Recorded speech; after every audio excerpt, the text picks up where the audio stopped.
다 같이 사로신경으로 신앙 고백하심으로 새벽 기도회를 하나님께 드리시겠습니다. 나는 전능하신 아버지 하나님 천지의 창조주를 믿습니다. 나는 그의 유일하신 아들 우리 주 예수 그리스도를 믿습니다.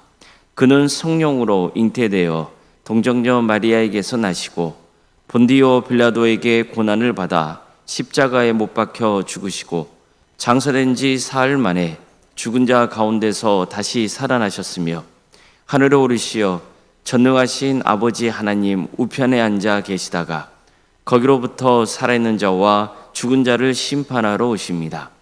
나는 성령을 믿으며 거룩한 공교회와 성도의 교제와 죄를 용서받는 것과 몸의 부활과 영생을 믿습니다. 아멘. 찬송가 299장 찬양하시겠습니다. 찬송가 299장입니다.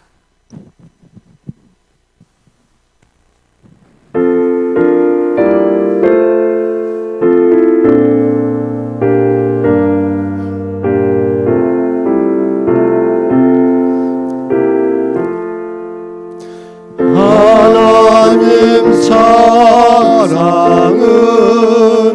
온전한 참사랑 내 맘에 부어주시사 충만케 하소서. 내 주님 참사랑 햇빛과 같으니 그 사랑 내게 비추사 뜨겁게 하소서. 그 사랑 앞에는 풍파도 그치며 어두운 밤에 환하니 그 힘이 크도다. 하나님 사랑은 온전한 참사랑 내 맘과 영에 채우사 새 힘을 주소서.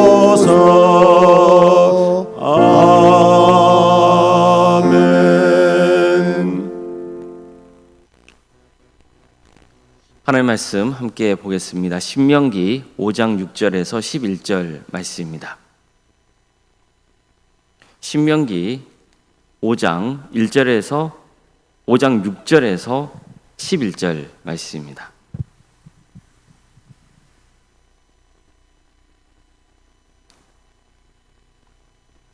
신명기 5장 6절에서 11절까지 말씀을 교독하시겠습니다. 나는 너를 애굽 땅 종되었던 집에서 인도하여 낸 내 하나님 여호와라. 나 외에는 다른 신들을 내게 두지 말지니라. 너는 자기를 위하여 새기는 우상을 만들지 말고 위로 하늘에 있는 것이나 아래로 땅에 있는 것이나 땅 및 물속에 있는 것의 어떤 형상도 만들지 말며 그것들에게 절하지 말며 그것들을 섬기지 말라. 나 내 하나님 여호와는 질투한 하나님인즉 나를 미워하는 자의 죄를 갚되 아버지로부터 아들에게로 3, 4대까지 이르게 하거니와. 나는 나를 사랑하는 내 계명을 지키는 자에게는 천대까지 은혜를 베푸느니라. 너는 내 하나님 여호와의 이름을 망령되이 일컫지 말라. 나 여호와는 내 이름을 망령되이 일컫는 자를 죄 없는 줄로 인정하지 아니하리라. 아멘. 아멘. 오늘도 새벽기를 드리며 하나님의 은혜를 간구하는 모든 성도님들의 삶의 자리마다 또 하나님께서 친히 세우시고 다스리시는 광주 동암교회 위에 하나님의 은혜와 평강이 충만하기를 주의 이름으로 축원합니다. 나는 너를 애굽 땅 종되었던 집에서 인도하여 낸 내 하나님 여호와라. 자, 이 말씀이야말로 이스라엘이 왜 하나님의 계명을 반드시 지켜야 하는지를 가르쳐주는 강력한 동기입니다. 하나님은 애굽에서 노예 생활을 하고 있던 이스라엘의 울부짖음을 들으셨습니다. 살려달라고 간절히 호소하는 기도를 들으신 겁니다. 그래서 하나님은 이스라엘을 애굽 땅에서 구원해 주셨습니다. 엄청난 은혜를 베풀어 주신 겁니다. 따라서 그들은 이제 하나님의 명령을 듣고 행해야 됩니다. 하나님의 자녀다운 삶을 살아가야 되는 겁니다. 하나님께서 가장 먼저 그리고 가장 중요하게 강조하신 율법은 십계명입니다. 이 십계명은 모든 규례의 근본 원리입니다. 그 중에서도 제1계명은 모든 계명의 근간입니다. 나 외에 다른 신들을 내게 두지 말지니라. 하나님은 그 어떤 신과도 비교할 수 없는 분이기 때문에 하나님 외에 그 어떤 신도 섬겨서는 안 된다는 말씀이에요. 이 명령은 너희는 다른 신들을 나의 경쟁자로 두지 말라, 이런 뜻도 있습니다. 즉 세상의 모든 신들은 하나님과 경쟁 상대가 될 수 없다는 뜻입니다. 하나님은 이 진리를 가르쳐 주시려고 애굽에 여러 재앙을 내셨던 거예요. 즉 애굽 사람들이 신으로 숭배했던 날강이라 할지 팔이라고 할지 개구리, 태양 등 이런 것들을 통해서 애굽을 오히려 심판하심으로써 이것들이 하나님과 절대 경쟁 상대가 될 수 없다는 것을 증명하셨던 겁니다. 뿐만 아니라 인간이 소위 신이라고 믿고 있는 존재들이 사실은 절대로 신이 될 수 없는 거라는 것을 깨닫게 해주시는 거죠. 세상에는 사람들이 믿는 여러 신들이 있어요. 하지만 신이라고 불릴 수 있는 분은 오직 하나님 한 분뿐입니다. 하나님만이 창조주시기 때문입니다. 세상의 모든 것은 하나님을 통해 지음받은 피조물입니다. 그래서 하나님 외에는 그 어떤 신도 숭배해서는 안 되는 겁니다. 오직 하나님만을 예배해야 됩니다.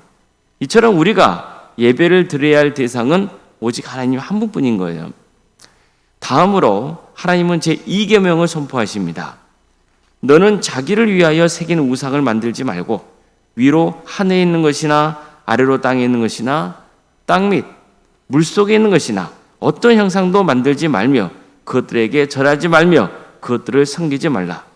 나 내 하나님 여호와는 질투하는 하나님인즉 나를 미워하는 자의 죄를 갚되 아버지로부터 아들에게로 3세대까지 이르게 하거니와 나를 사랑하고 내 계명을 지키는 자에게는 천대까지 은혜를 베푸느니라. 자, 이것은 하나님을 우상 숭배적으로 섬기면 안 된다는 의미가 들어있는 겁니다. 자, 우상 숭배 특징이 뭡니까? 형상을 만든다는 거예요. 사람들 눈에 보이고 손으로 만질 수 있는 형상을 만들어 놓고 그것을 신으로 숭배합니다. 하지만 하나님을 예배하는 것은 달라요. 하나님을 예배하는 것은 오직 하나님만 경외하는 것이고 하나님의 말씀을 듣고 순종하는 겁니다. 죽은 형상을 섬기는 것이 아니라 살아계신 하나님의 말씀을 듣고 따르는 거예요. 그래서 모세도 십계명을 전하기 전에 강조한 게 뭡니까? 하나님은 말씀으로 우리에게 임하셨다는 거예요. 어떤 형상으로 임하신 게 아니라요. 하나님의 말씀으로 우리에게 임하셨다는 것. 그것을 강조했던 겁니다. 게다가 하나님은 그 어떤 것과도 비교가 안 되는 분이라는 거예요. 이 세상 그 어떤 것도 하나님을 대변해 주지 못합니다. 그럼에도 불구하고 사람들은 형상을 만들어서 하나님을 세상의 것과 유사하게 만들려고 해요. 우상을 만들어서 하나님을 자신들의 손아귀 안에 넣으려고 하는 거예요. 잘 먹고 잘 살기 위해서, 마음의 평안함을 얻기 위해서 하나님을 이용하려고 해요. 그러나 하나님은 우리의 이용 대상이 아닙니다. 하나님은 경배의 대상입니다. 하나님은 찬양받아야 마땅한 분이신 거예요. 만약 다른 것을 숭배한다면 하나님은 질투하십니다. 하나님은 아무 감정이 없는 우상과 달라요. 하나님은 질투하세요. 살아계신 분이세요. 하나님은 우리를 끔찍히 사랑하십니다. 그런데 우리가 하나님을 배반하고 다른 것을 섬긴다면 하나님은 강한 질투심을 느끼십니다. 그리고 그 질투는 심판으로 이어지기로 하는 거예요. 하나님은 너희가 우상 숭배를 하면 본인만 아니라 3, 4대 자손에게까지 벌을 내리겠다 하셨습니다. 이것은 부모의 죄가 자녀에게 이어진다는 의미가 아니에요.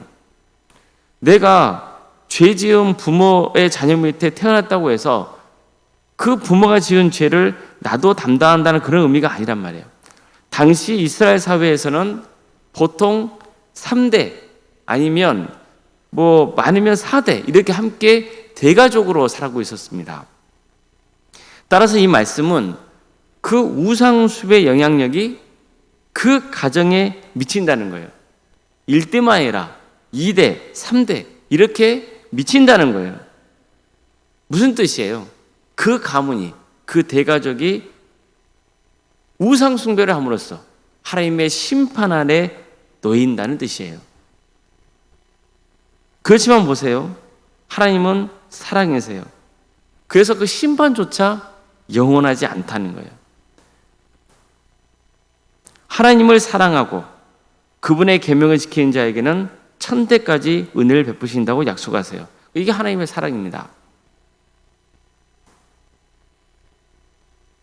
하나님은 늘 우리를 다시 품어주려 하시고 용서해 주시려는 그 마음을 갖고 계시는 거예요. 왜 그렇습니까? 하나님은 사랑이시기 때문이에요. 하나님은 사랑이십니다. 그래서 그 심판조차 영원하지 않는 거예요. 하나님은 당신을 수단으로 삼는 것을 강력히 경고하십니다. 그래서 제3계명으로 이렇게 명하셨어요. 너는 내 하나님 여호와의 이름을 망령되이 일컫지 말라. 나 여호와는 내 이름을 망령되이 일컫는 자를 죄 없는 줄로 인정하지 아니하리라. 사람들은 자신이 의롭다는 것을 인정받기 위해서 또 반드시 약속을 지킨다는 것을 사람들에게 보이기 위해서 하나님의 이름으로 맹세하곤 합니다. 하나님을 경배 대상이 아니라 자신의 이익을 위한, 자신을 드러내기 위한 수단으로 삼는 거예요. 뿐만 아니라 하나님은 경외받아야 마땅한 분이신데 종종 하나님의 이름이 경시되는 경우가 있는 거예요. 세상 사람들 보세요. 하나님 가지고 장난치잖아요. 농담으로 하잖아요. 근데 사실은요, 성도님들도 그런 경우가 종종 있어요. 그래서는 안 됩니다. 하나님은 마땅히 경외받아야 할 대상이지 우리 입에 함부로 오른낼 수 있는 분이 아니란 말이에요. 이것을 우리는 늘 명심해야 됩니다. 절대로 이런 식으로 신앙생활하면 안 되는 거예요. 하나님만이 경배받아 마땅하다는 것을 늘 고백할 수 있어야 됩니다. 하나님만을 경외해야 됩니다. 하나님을 우상 숭배적으로 섬겨서는 안 됩니다. 하나님의 말씀을 듣고 그 말씀에 순종하는 예배자가 되어야 됩니다. 하나님을 수단으로 여기면 안 됩니다. 하나님은 질투의 하나님이십니다. 그만큼 우리를 뜨겁게 사랑하신다는 뜻입니다. 그러나 하나님의 질투는 우리가 다른 것을 사랑할 때 심판의 결과를 낳습니다. 그렇기 때문에 오직 하나님만 신으로 섬기며 그분을 사랑해야 됩니다.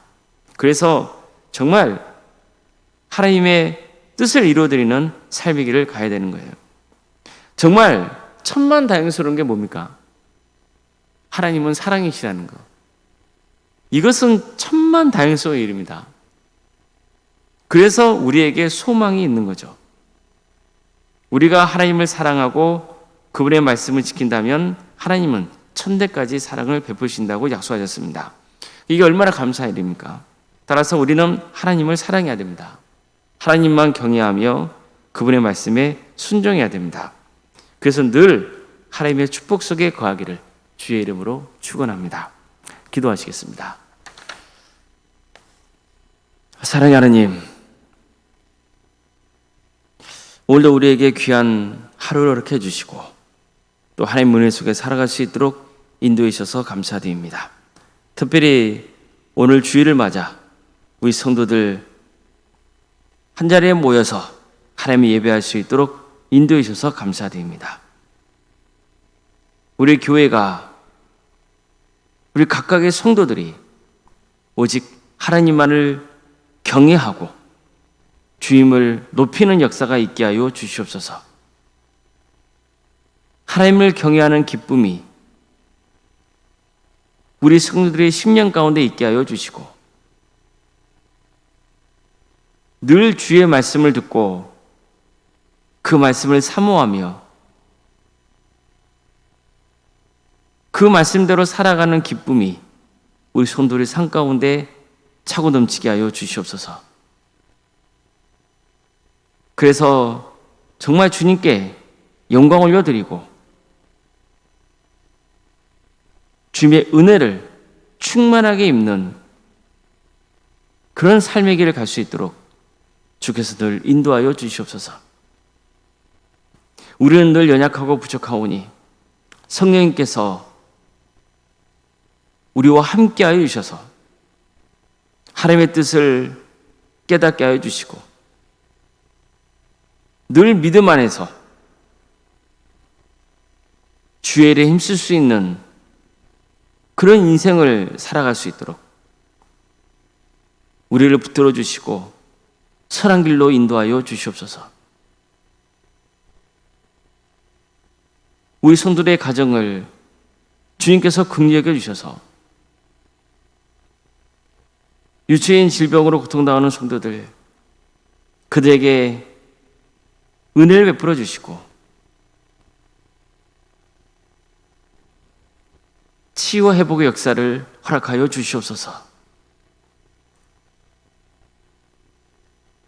여러 가지 문제를 놓고 주님 앞에 은혜를 간구하는 성도들이 있습니다. 주께서 그 사정을 아시오니 위로하여 주시고 또 새로운 길을 열어주시고 회복시켜 주시고 그래서 다시 한번 하나님의 은혜를 체험하는 역사가 있게 하여 주시옵소서. 학업으로 직장으로 군복무로 여러 형편 가운데 객지에 나와 있는 성도들이 있습니다. 어느 자리에 머물러 있건 그들의 안전을 지켜주시고 하나님의 영광을 위해서 살아갈 수 있도록 인도하여 주시옵소서. 자녀의 잉태를 바라는 가정이 있습니다. 또 출산을 앞둔 가정도 있습니다. 수능을 준비하고 대학 진학을 위해서 준비 중에 있는 우리 자녀들이 있습니다. 또 취업을 위해서 또 결혼을 위해서 준비 중에 있는 우리 성도들이 있사오니 주님께서 그들의 삶 가운데 함께하여 주시고 선한 길로 인도하여 주시옵소서. 우리 교회 여러 부서를 허락하심에 감사드립니다. 주님, 각각의 부서가 하나님의 은혜 가운데 부응할 수 있도록 역사하여 주시고 이를 위해서 섬기고 있는 사랑하는 성도들을 주께서 기억하여 주셔서 그들에게 세임 주시고 하나님을 바라보게 하여 주시고 그래서 우리 동암교회 각각의 부서가 하나님의 은혜 속에서 기쁨을 누리고 또 어려운 일이 있을 때는 함께 울며 또 기도하고 서로를 섬길 수 있는 복된 공동체로 세워져 갈 수 있도록 역사하여 주시옵소서. 특별히 창립 44주년을 맡겨주신 주님의 은혜에 감사를 드립니다. 주님, 지금까지 지켜주신 하나님의 은혜가 너무나 큽니다. 앞으로의 우리 동암교회 역사에도 주님의 은혜가 기록되는 그런 귀한 역사가 펼쳐지게 하여 주시고 우리 모든 성도들이 늘 이 교회의 주인이 하나님이신 것을 기억하고 각자의 자리에서 겸손하게 섬길 수 있도록 역사하여 주시옵소서. 원로사님과 사모님 성령 충만케 하여 주시고 평안의 축복을 보여주시며 신앙의 명가로 세워져 갈 수 있도록 인도하여 주시옵소서. 오늘 드려지는 모든 예배가 성령 충만한 예배가 되게 하여 주시고 우리 많은 성도들이 세모로서 또 세상에 나가 승리의 길을 가게 하여 주시옵소서. 이 나라의 민족을 주께서 늘 불쌍히 주셔서 악한 것은 떠나가게 하여 주시고 주님의 정의와 공의가 바로 세워지는 역사가 있도록 인도하여 주시옵소서. 하나님의 때에 평화로운 통일이 이 땅에 이루어지게 하여 주시고 북한 땅에 많은 교회들이 세워지게 하여 주시고 하나님의 나라를 위해서 지나오고 있는 목회자들과 선교사들을 늘 기억하여 주셔서 그를 통하여서 많은 구원의 매매해주는 축복을 부어주시옵소서. 오늘 하루의 삶을 온전히 주님께 의지합니다. 모든 걸 맡겨드리오며 살아계신 예수님의 이름으로 기도드리옵나이다. 아멘. 하늘에 계신 우리 아버지, 아버지의 이름을 거룩하게 하시며 아버지의 나라가 오게 하시며 아버지의 뜻이 하늘에서와 같이 땅에서도 이루어지게 하소서. 오늘 우리에게 일용할 양식을 주시고 우리가 우리에게 잘못한 사람을 용서하여 준 것 같이 우리 죄를 용서하여 주시고 우리를 시험에 빠지지 않게 하시고 악에서 구하소서. 나라와 권능과 영광이 영원히 아버지의 것입니다. 아멘.